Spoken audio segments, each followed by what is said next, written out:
Olá, nesse vídeo vamos falar sobre experimentos planejados, ou Design of Experiment, abreviado pela sigla DOE. Nos vídeos anteriores eu falei para vocês sobre alguns outros tipos de experimentos que eram muito comuns, porém não muito eficientes, como o tentativa e erro e o mudança de um fator por vez, ou com a sigla em inglês, ou o FAT, ou FAT. Esse tipo de experimento que a gente vai começar a ver a partir de agora, ele envolve a mudança de mais variáveis ao mesmo tempo. No experimento um fator por vez, nós mudávamos apenas uma variável e deixávamos todas as outras variáveis fixas ou constantes. Ou ao menos nós achávamos que elas ficavam constantes, porque nem isso dá para garantir em um experimento que todas as variáveis fiquem exatamente constantes. A proposta desse tipo de experimento é incluir mais variáveis para serem mudadas ao mesmo tempo no mesmo experimento, fazendo com que a gente economize tempo e recurso. Essa é a grande ideia do experimento DOE, que economize-se tempo e qualquer recurso material envolvido aí. Então a gente vai mudar variáveis A inicialmente em dois níveis e vai incluir variável B. Nesse exemplo aqui fica um experimento bidimensional com duas variáveis A e B. Eu posso incluir uma variável C e aí eu tenho uma terceira dimensão aqui nesse experimento. E posso também incluir mais variáveis com variável D, variável E. Essa é uma representação geométrica desse tipo de experimento aqui com 5 variáveis. Mas essa é a grande ideia do experimento fatorial envolvendo mais variáveis. Então a gente consegue incluir 4, 5, 10, 15 variáveis para mudar ao mesmo tempo e tentar entender dessas 15 variáveis ao mesmo tempo, qual delas que vai ser a que realmente importa para mexer nos meus resultados. Essa é a ideia. Para ilustrar este tipo de experimento, eu trouxe aqui o exemplo de um fabricante de tecidos que decidiu usar esse tipo de experimento para melhorar a condição dos tecidos deles. Então, uma determinada empresa produz rolos de tecidos para serem utilizados em roupas.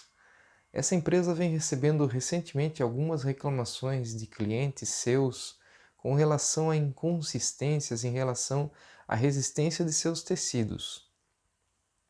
A empresa tem grande conhecimento das variáveis de processo que afetam a resistência à tração.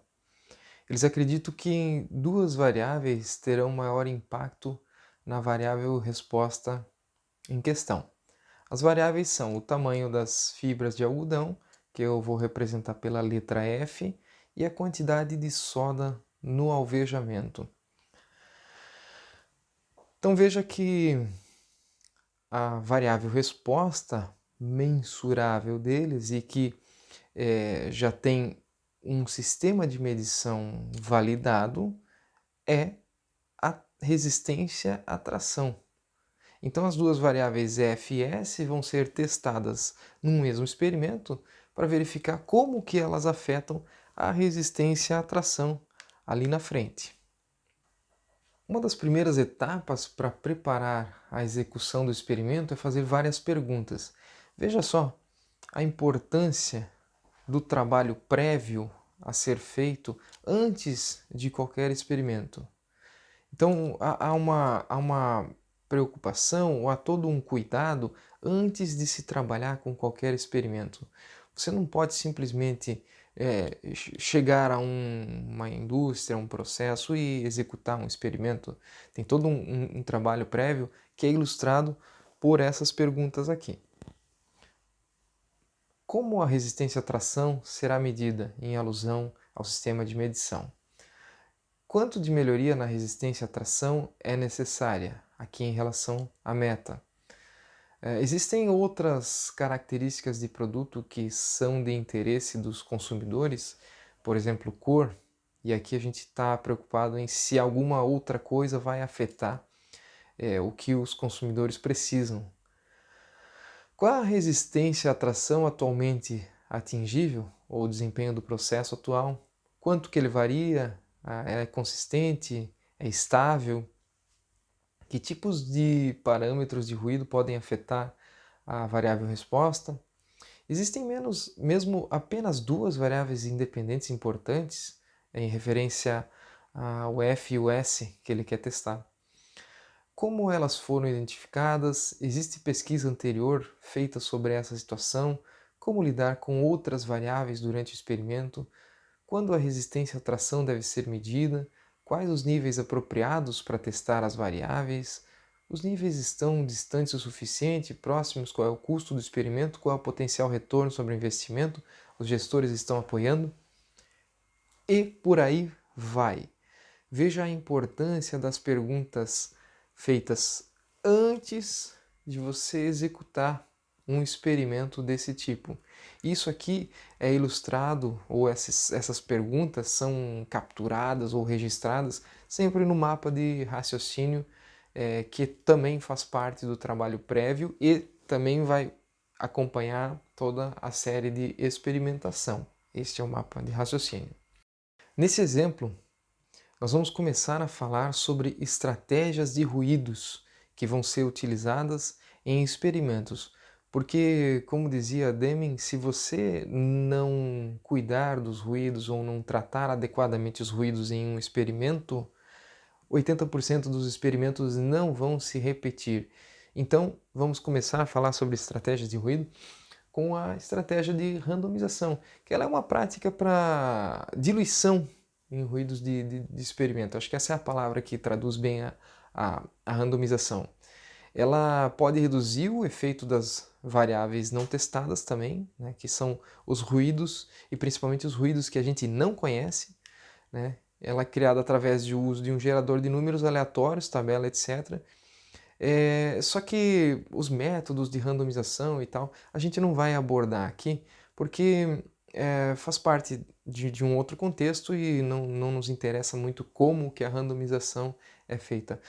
O que eu chamo a atenção aqui é que a gente tem que fazer sim a randomização como uma boa prática para diluição de ruídos desconhecidos no experimento. E aí, como é que o cara fez o experimento? Veja só que ficou bem simples com duas variáveis. Eu tinha mencionado a variável f e a variável s, e ele testa simplesmente cada uma em dois níveis. Esses níveis são o nível menos e nível mais, né? E faz as 4 combinações possíveis entre essas duas variáveis. Veja só, o f no menos quando s é menos, f no mais quando s é menos, aí aqui f no menos quando s é mais, e os dois no nível mais. Vejam que a gente ganha também de brinde aqui pela matemática, eu vou chamar um brinde entre aspas aqui, que é a coluna fs, que é a interação entre essas duas variáveis.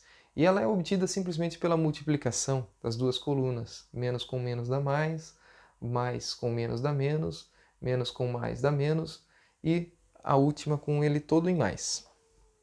Vejam que isso gerou 4 rodadas, ou 4 experimentos diferentes, nos dois níveis, menos e mais. E o y aqui nada mais é do que a variável resposta coletada a partir desta combinação. Observe que ele não mexe na interação de segunda ordem, ele apenas muda os efeitos principais, ou os fatores principais. A interação ela muda fisicamente porque os dois mudam. Então eu tenho uma combinação e tenho um resultado para cada rodada. São 4 resultados que eu tenho, né? Aqui indo de 47 até 30, nos dando uma amplitude aqui de 17 quilogramas força. E essa é a coleta de dados. Bem simples. Porém, quando essa tabela de dados foi coletada, as únicas coisas que a gente pode fazer com isso são gráficos e equações, que seria a análise gráfica e uma análise quantitativa. Porém, a análise mais importante que eu coloco para um experimento desse tipo aqui em indústria é a análise que vem antes da geração dessa tabela aqui. E essa análise chama-se análise prática. Por isso que a gente fala que você nunca deve delegar o seu experimento a terceiros sob pena de perder a análise prática. Ou seja, não delega lá para o seu estagiário, para o seu analista, para fazer o seu DOE. Faça você o seu DOE, porque você tem que ver a prática acontecer. Uma tabela de números é apenas uma tabela de números, eu só consigo fazer gráficos e equações disso aí, ela é fria. Quando chega a tabela de números para você, o experimento já aconteceu, ou seja, você já perdeu a análise prática. Então, nunca delegue seu experimento, porque a análise prática é o que você viu quando estava executando o seu experimento. E isso deve acontecer na frente do observador perceptivo. Lembra da conversa que a gente teve no vídeo anterior lá da filosofia do DOE? Por isso que a gente fala um pouco de filosofia antes. Quem é o observador perceptivo? Você é o observador perceptivo e você tem que estar na frente do experimento e não outra pessoa. Você não é o cara que vai analisar uma tabela de números. Até pode ser, mas essa aqui é a análise mais importante, a análise prática. Por exemplo, eu vou colocar algumas coisas que normalmente acontecem em experimentos desse tipo aqui. Veja só a observação 1. O mesmo lote de matéria-prima foi utilizado durante todo o experimento, mas nos pareceu um pouco mais amarelada do que o normal, apesar de os testes de aprovação de material estarem dentro das especificações. Volta lá naquela tabela de 4 números e tenta achar isso aqui. Não tem. Da onde você vai achar que estava mais amarelada que o normal? Será que isso pode ter alguma implicação? Não sei, não faço a mínima ideia. Pode ser que nem tenha, mas lá na tabela de dados você não vai ver isso aí não. Olha aqui outra observação prática. Em especial, rodadas 1 e 3 foram executadas com outro lote de fibras de algodão com aspecto ainda mais amarelado. Mesma pergunta que eu faço agora. Olha a tabela de dados, onde é que está isso aí? Não está, não tem. Essa é a análise prática. A randomização foi 2, 4, 1 e 3 para o número das rodadas, sendo que a terceira rodada, a última na ordem de execução, foi feita pelo turno da tarde, porque aí já tinha dado o horário, virou, trocou o turno, foi uma outra turma que fez a rodada número 3. Olha que interessante. E segue a análise prática lá. A rodada 1 foi medida 2 dias depois da fabricação, porque não havia recursos disponíveis no laboratório para fazer dessa medição da tração. Foi utilizado o fornecedor A para soda, que é o fator S do experimento, sendo que existem 3 fornecedores cadastrados no almoxarifado. Isso aí o cara só descobriu porque ele foi até lá e viu no potinho lá da soda que existia um tipo de fornecedor. E ele perguntou para alguém se existem mais fornecedores. Isso você só vê na análise prática. Cada um dos 3 fornecedores de soda do almoxarifado tem concentração diferente.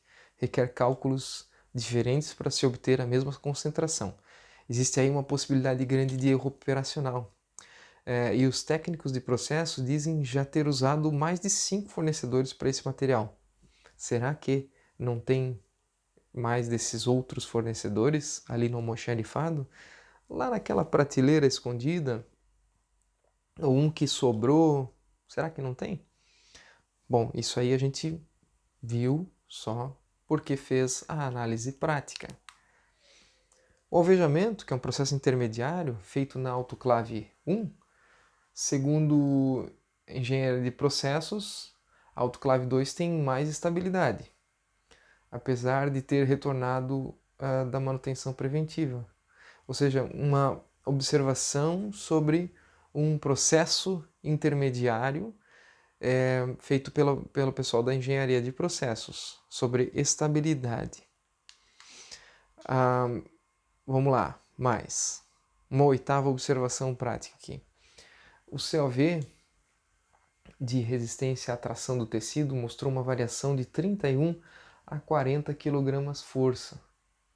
Como isso se compara com as especificações? Veja que é uma observação prática bem interessante. Dá uma olhada na tabela lá dos 4 números, você vai ver que o nosso experimento ele foi de 30 a 47, ou seja, tem 17 unidades ali. E o COV anterior mostra que ele vai de 31 a 40, ou seja, a gente tem uma variação de processo menor do que a variação que a gente conseguiu forçar no DOE. Pergunto para você, isso é bom ou isso é ruim? Próxima. A umidade ambiente estava acima de 80% na rodada 1 e nas outras abaixo de 60%. Só na prática detecta isso. O mesmo operador executou as medições finais, porém ele relata a possibilidade de erro se a pessoa não estiver bem treinada. Olha aí, o cara chamando atenção para o sistema de medição, ou seja, bem antes ali. Né? 11. Foi identificado excesso de umidade no estoque do algodão acabado. 12. Os mecânicos relatam o uso de peças genéricas na última manutenção da autoclave. Aí, de novo, você vai perguntar, tá, mas o que isso tem a ver com a resistência à tração? Bom, tudo isso aqui é ruído que pode atrapalhar o DOE ou não. Né? O que é importante é que você vê na prática, viu acontecer na prática e fez esses tipos de observações aí que podem sim afetar. E essas observações aqui também te abrem para aquele componente do raciocínio criativo chamado serendipidade. Ou seja, você pode encontrar coisas aqui nesse meio que podem resolver o seu problema. Então essa é a análise prática. Usa parte do raciocínio criativo também para vir com essa análise prática. E essa é a análise mais importante feita no experimento planejado. Aí aqui ainda perguntas adicionais numa análise prática. Qual é a tração exigida pelo cliente? Ele sabe quanto é necessário? Muitas vezes a gente não tem um contrato de especificação numérico com o cliente e às vezes ele nem sabe o quanto que ele precisa. Será que a gente não pode ajudar ele a descobrir o quanto é necessário para o processo dele? Pergunta 2. Estamos no caminho para a solução? Outro. Quanto varia o processo atual? Isso a gente sabe, fizemos COV antes. E no experimento, como é que variou? Por quê? Eu preciso comparar os dois. Né? Respondendo à pergunta anterior, se eu tiver mais variação no experimento do que no processo, ou seja, mais variação no DOE do que no COV, eu tenho uma situação legal, porque eu consegui forçar o meu processo para além da sua variação natural. A variação natural do processo é detectada no COV. Então, você acha que os fatores nos ajudarão a levar uma melhoria de processo? Esses aí? Essas observações podem atrapalhar nos resultados, estavam mapeadas, ou nos ruídos, ou seja, aquelas 12 observações ali. Estava mapeado nos seus ruídos? Se não, volta no mapa de processo, volta no mapa de produto e atualiza esses mapas aí. Importante. Então aqui a gente tem a análise prática e a coleta de dados. De posse disso aí, então agora a gente vai classificar esses efeitos, vamos chamar de efeitos dessas variáveis. No nosso caso, a gente tem apenas duas, fs, e a interação entre elas. E a gente vai usar um princípio muito básico aqui, chama-se princípio de Pareto. Ele separa os poucos vitais dos muitos triviais. Vamos adotar esse princípio aqui. O princípio de Pareto é observado, é muito observado em várias instâncias aí da humanidade. Veja só, as livrarias, a grande maioria das livrarias, ela foca nos 20% dos títulos de livros lançados que vão gerar os 80% do seu faturamento, né? Preste atenção como também aqui nas Olimpíadas, 20% dos países ganham 80% das medalhas, né? Na distribuição de riqueza do mundo, 20% das pessoas possuem 80% da riqueza, ou até menos, 1% possui 50% da riqueza. Então, o princípio de Pareto ele não é fixo 80-20, pode ser 1,99, pode ser 10,90. Ele é o princípio que poucos explicam grande parte do comportamento. E esse é o princípio, essa é a ideia. Ou seja, poucas variáveis explicam muito do nosso processo. Esse é o princípio que a gente vai utilizar para a análise dessas variáveis aí, essa classificação. Então, vamos lá. Como é que a gente faz esse cálculo dos efeitos das mudanças das variáveis f e da mudança da variável s? Veja aqui. A gente separou aqui um quadrinho em que estão os quatro resultados, em que f muda de menos para mais e s muda de menos para mais. Então, veja só, quando o f é mais e o s é menos, eu tenho 32. Então, eu coloquei aqui, em cada canto aqui desse quadrado, esses números. Então, se eu fizer uma mudança daqui, dessa linha, para essa linha aqui, eu tenho uma mudança de f. E da mesma forma eu tenho uma mudança de S aqui. Se eu vier dessa linha para cá, eu tenho uma mudança de S. Ou seja, vamos fazer a média, então, desses dois números, com a média desses dois números aqui, e aí eu tenho qual é o tamanho do efeito dessa mudança de S, de uma forma bem simples. Vejam lá. Então, depois de calcular os efeitos das variáveis principais f, s e da interação, conforme a gente viu ali no flipchart, eu posso classificar elas ou ranquear de acordo com um Pareto. Então veja que aqui nesse Pareto, o efeito da interação fs ficou muito maior do que o efeito das variáveis s e f, ou seja, a interação é mais forte do que as variáveis individuais. Vejam só que o efeito da interação fs é quase 5 vezes o tamanho do efeito de S, quantidade de soda. No seu haver anterior, a variação natural de processos deu 9 unidades de quilograma-força. Então veja só que o tamanho do efeito só da interação ficou em 14. Né? Então, ou seja, só a interação já é capaz de ter um efeito muito maior do que a variação natural de processos. Ou seja, como eu mudei F e S em níveis menos e mais, e deu um impacto no processo muito maior do que o processo natural. Quer dizer que essas variáveis realmente fazem o processo mudar. Então daqui a gente pode partir para uma análise gráfica. Vamos ver o gráfico de interação. Por que eu vou ver o gráfico de interação agora? Porque justamente a interação é a que tem o maior efeito no meu processo. Então eu vou começar a análise por essa. Se fosse uma variável individual, eu começaria pelo gráfico de efeito individual. Mas vamos ver primeiro o gráfico de interação aqui, nesse caso. Como é que se constrói esse gráfico de interação? Vejam só, eu vou pegar 4 pontos aqui no meu gráfico, onde eu tenho aqui o eixo y aqui com a variável resposta, e no eixo horizontal eu tenho aqui a minha variável f. Então veja o ponto